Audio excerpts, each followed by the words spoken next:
Hai guys, dan sekarang lagi ada di balik kemudinya Hyundai Kona Electric Facelift yang pertama kali diluncurkan di Februari 2021 lalu.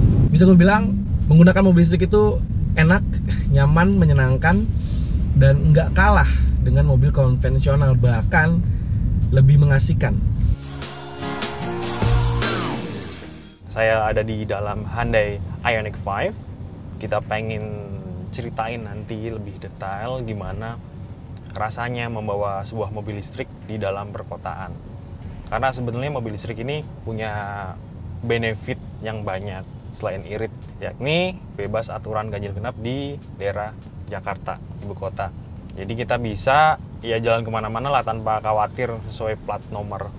Itu mungkin bagian dari benefit kecil, tapi benefit yang besar adalah efisiensi. Seperti yang tadi disebutkan, kita menempuh jarak 97 km, nyaris 100 km sebetulnya, menghabiskan dana sekitar 35.800, ya irit sekali. Tapi bagaimana sih kalau kita ngobrolin sensasinya di dalam perkotaan? Kebanyakan di jalan kota rata-rata mulus, jadi ketika kita bawa mobil ini nih, itu terasa smooth. Kadang kalau di dalam tol gitu kita agak speeding, tambah kecepatan tapi tetap di bawah 100, bawa mobil senyap, melayang gitu kan.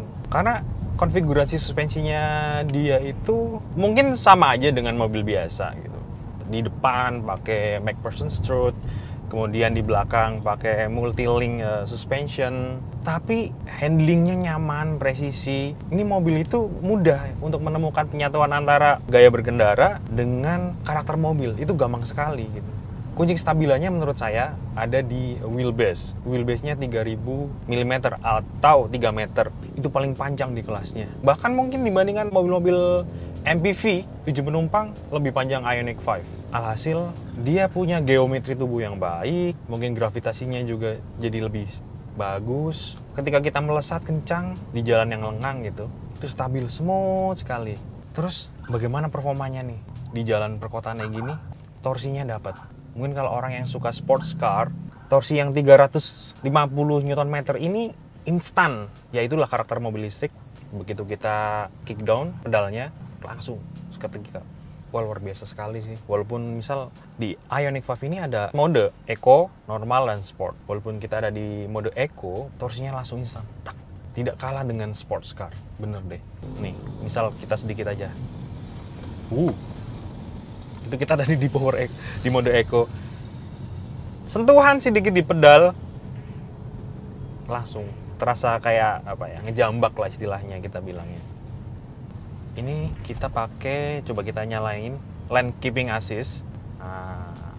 Ini hebatnya di Hyundai Ioniq 5, dia bisa start adaptive cruise control mulai dari 30 km per jam. Nah, kalau rata-rata di mobil-mobil yang pakai combustion engine biasanya 60 km baru bisa aktif. Nah, ini juga poin kelebihan sih dari Hyundai Ioniq 5. Nah, kita juga mau bahas sedikit aja soal fitur berkendara. Selain tadi ada mode, Ioniq 5 punya pedal shift. Tapi ini fungsinya bukan kayak di mobil-mobil umum, mobil combustion engine ya, itu beda. Ini ada dua sepasang pedal shift. Kita tekan pedal shift yang paling kanan, ini di depan di dashboard, di MID, ada menunjukkan levelnya itu regenerative braking. Itu tuh mirip dengan engine brake. Misalnya kita 0, persis dinamonya berputar kayak mobil-mobil konvensional, tidak ada perlambatan, kayak ngeglinding aja istilah kasarnya. Begitu kita tambahkan satu lagi, bagian kiri, levelnya naik menjadi 1.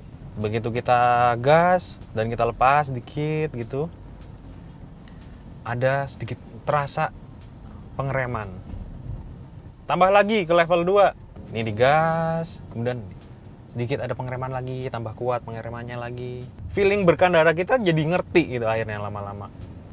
Dengan harga 827 juta on the road Jakarta, layak nggak sih? Worth it to buy nggak sih ini mobil Hyundai Ioniq 5? Dengan segala kelebihannya, segala kelengkapannya, segala keunggulannya. Menurut saya pribadi nih, opini saya pribadi, layak loh.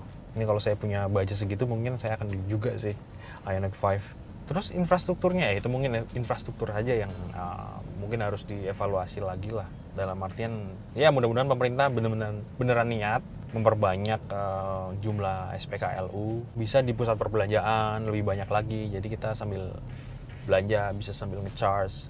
Tapi untungnya ya ini mobil long range, saya tidak khawatir mau muter-muter di dalam kota seharian juga. Dari kemarin juga ini belum dicas, udah menempuh jarak berapa ratus kilo nih, aman-aman aja gitu.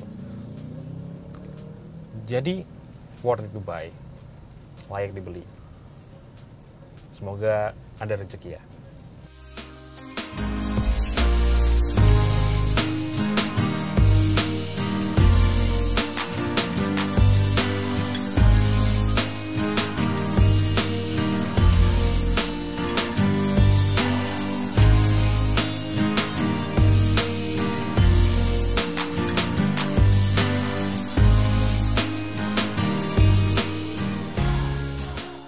Jadi, gimana mobil listrik menurut kalian? Beli Mobil listrik atau ya. tidak? Kalau punya Dipertimbangkan. uangnya saya pengen.